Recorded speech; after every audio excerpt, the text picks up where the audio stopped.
요한복음입니다.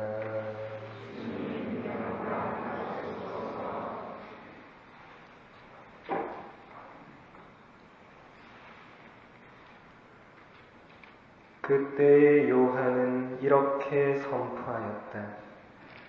나보다 더 큰 능력을 지니신 분이 내 뒤에 오신다.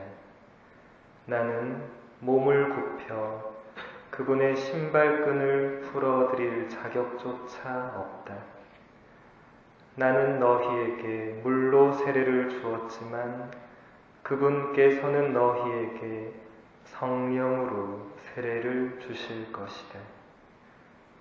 그 무렵에 예수님께서 갈릴레아 나자렛에서 오시어 요르단에서 요한에게 세례를 받으셨다. 그리고 물에서 올라오신 예수님께서는 곧 하늘이 갈라지며 성령께서 비둘기처럼 당신께 내려오시는 것을 보셨다. 이어 하늘에서 소리가 들려왔다. 너는 내가 사랑하는 아들, 내 마음에 드는 아들이다. 주님의 말씀입니다. 그리스도님 찬양합니다.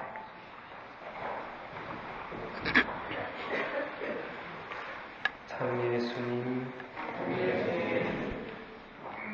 오늘 우리는 예수님께서 요한에게 세례를 받으신 사건을 기념하는 미사를 봉헌합니다.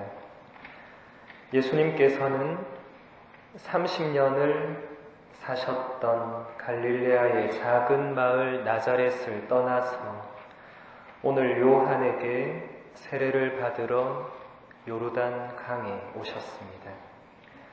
사실 예수님은 요한에게 세례를 받으실 필요가 없었습니다.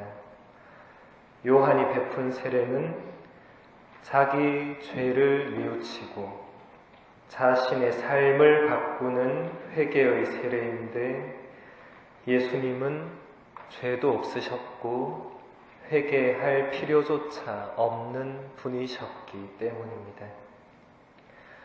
그런데 왜 예수님은 요한에게 세례를 받으러 오셨을까요? 오늘 복음에 나오는 요한의 고백대로 예수님은 요한보다 더 큰 능력을 지닌 분이셨고 요한은 몸을 굽혀서 예수님 신발끈을 풀어드릴 자격조차 없다고 말했는데 왜 예수님은 그런 요한에게 찾아가서 세례를 받으셨을까요?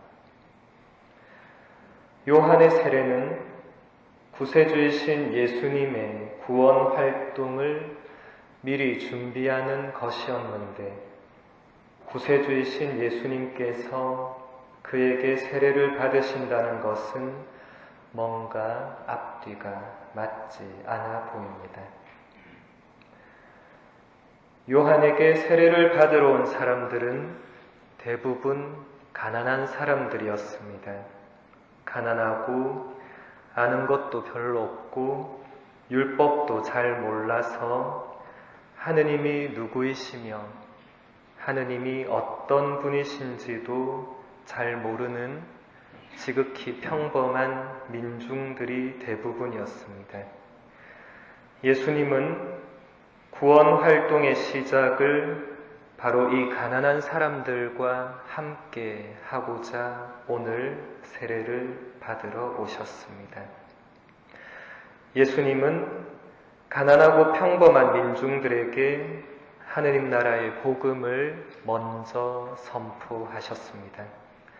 돈도 없고 백도 없고 가진 것도 없어서 오직 하느님만 의지해야 했던 가난한 사람들에게 하느님의 돌보심과 하느님의 사랑을 선포하셨습니다. 또 예수님은 철저히 자신을 낮추셨습니다. 하느님의 하나뿐인 외아들로 하늘에 계시는 분이셨지만은 이 세상에 내려오셔서 우리와 똑같은 인간의 모습으로 자신을 낮추셨고, 죄가 하나도 없는 분이셨지만은 우리와 똑같은 죄인의 모습으로 세례를 받으셨습니다. 이렇게 자신을 한없이 낮추시는 아들 예수님을 보면서 하느님이 얼마나 기쁘고 흐뭇하셨던지, 예수님이 세례를 받고 강에서 올라오시자 하느님께서 너는 내가 사랑하는 아들, 내 마음에 드는 아들이다 라고 말씀해 주십니다. 이 자리에 앉아있는 우리들도 모두 예수님처럼 세례를 받았습니다. 세례의 물로써 우리의 과거와 우리의 낡은 습관과 우리의 죄악은 모두 다 씻겨졌습니다. 그리고 우리는 흰옷을 입고 하느님의 아들, 딸로 새롭게 태어났습니다. 성령을 받고 새 이름을 받으면서 우리는 예전의 나와는 완전히 다른 새로운 나로 다시 태어났습니다. 우리가 세례를 받기 전에 하느님은 나와 아무 상관이 없는 존재였지만 세례를 받음으로써 하느님은 나를 이 세상에 있게 하신 분, 나를 너무나 사랑하시는 아빠, 아버지가 되셨습니다. 우리가 세례를 받기 전에 예수님은 그저 훌륭한 위인 가운데 한 사람에 불과했지만 세례를 받음으로써 예수님은 나를 위해서 당신 목숨을 내놓으신 분, 나의 유일한 스승이시며 나를 이끄시는 목자이신 분, 내가 걸어가야 할 길이며 나에게 영원한 생명을 주시는 분이 되셨습니다. 예수님께서는 세례를 받기 위해서 30년을 살았던 집과 부모님의 품을 떠나셨습니다. 그리고 세례를 받은 이후에는 그 전의 삶과는 완전히 다른 삶을 사셨습니다. 우리도 우리의 스승이신 예수님을 따라서 세례를 받은 이후에는 그 전의 삶과는 다른 삶을 살아야 하겠습니다. 세례를 받고 나서도 예전의 나와 지금의 내가 하나도 다를 바가 없다면 우리가 받은 세례는 아무 의미 없는 것이 되어버리고 맙니다. 세례는 단지 가톨릭 신앙인이 되기 위한 입문 과정으로 있는 것이 결코 아닙니다. 많은 신자들이 세례를 받고 얼마 지나지 않아서 하느님을 떠나 냉담을 합니다. 그분들에게 세례는 하나의 입문 과정일 뿐이었습니다.